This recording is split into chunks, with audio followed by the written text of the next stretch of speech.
केलं म्हणलं पाहिजे. इकडं राहायचं आणि तिकडलं काम करायचं या तालुक्यातील जनतेला हे पटलंय का, हा माझा प्रश्न जनतेला आहे.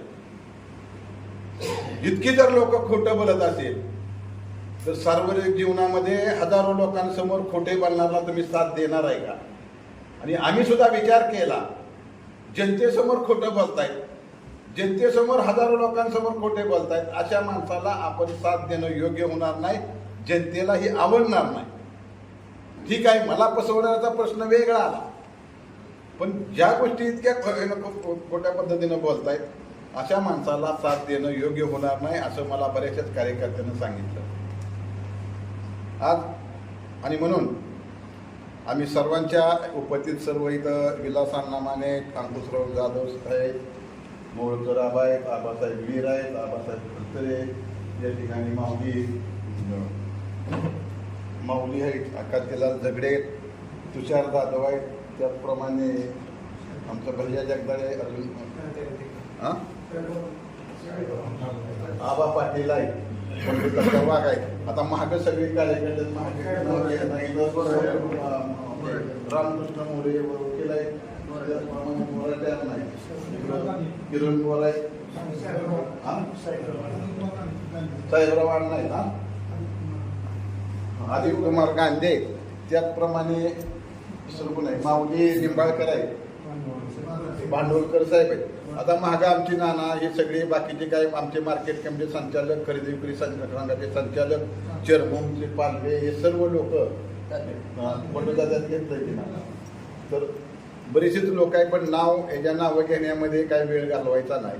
आम्ही 2-4 दिवसाच्या काळामध्ये आम्ही त्या ठिकाणी कार्यालयामध्ये मेळावा घेऊन आम्ही त्या ठिकाणी राष्ट्रवादी पक्षाचा अजित पवार गटामध्ये आम्ही प्रवेश करण्याचा निर्णय त्या ठिकाणी घेतला.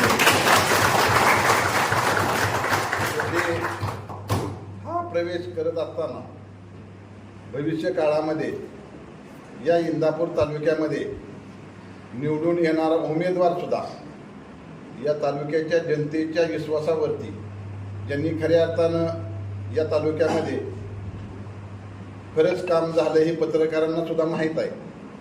पण आपण राजकीय दृष्ट्या ज्यावेळेस वेगळ्या व्यासपीठावर असतो त्यावेळेस काहीतरी बोलायला लागतं म्हणून आपण काहीतरी बोलत असतो.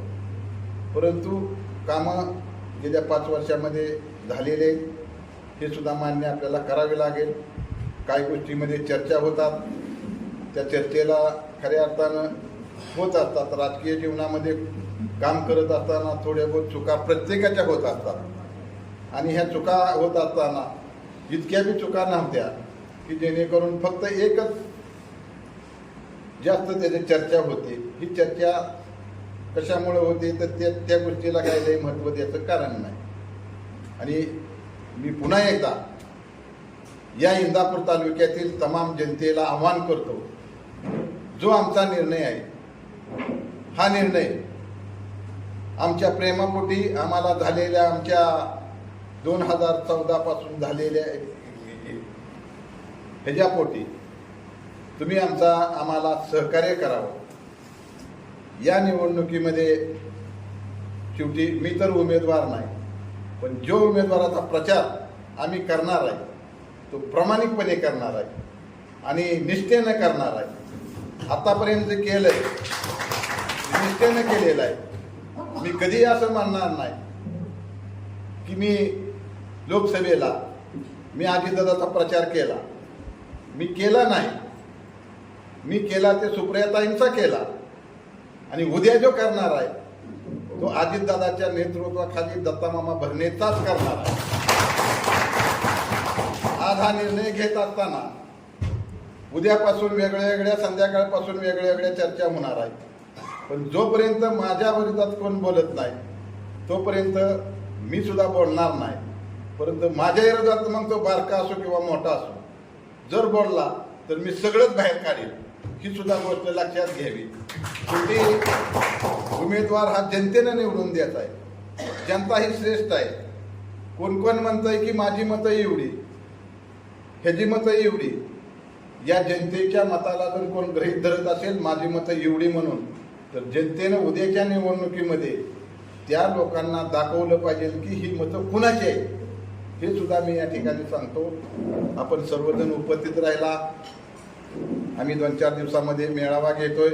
माझी तमाम जनतेला विनंती करायची, ज्यावेळेस आमचा मेळावा आम्ही घेणार आहे, पक्षप्रवेश आहे, आपण सर्वांनी, महिला असतील, तरुण असतील, वडीलधारी असतील, सर्व आमचे सहकारी असतील, सर्वांनी आम्हाला साथ द्यायला, आम्हाला आशीर्वाद द्यायला आणि उमेदवार जो आपला आहे त्यांना मतदान मतदान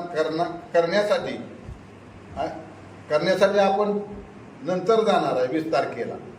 परंतु आलेल्या माणसाच्या माध्यमातून आम्हाला सुद्धा साथ देणारे लोकांचं त्या ठिकाणी दर्शन होईल आणि तुम्ही त्या कार्यक्रमाला उपस्थित राहाल, अशा प्रकारची नम्रपूर्वक विनंती इंदापूर तालुक्यातल्या जनतेला मी करतो. राज्यातील महत्त्वाच्या आणि आपल्या भागातील ताज्या बातम्या पाहण्यासाठी आजच आमच्या विश्व 24 न्यूज चॅनलला यूट्यूबवर सबस्क्राईब करा आणि बेल आयकॉन प्रेस करा.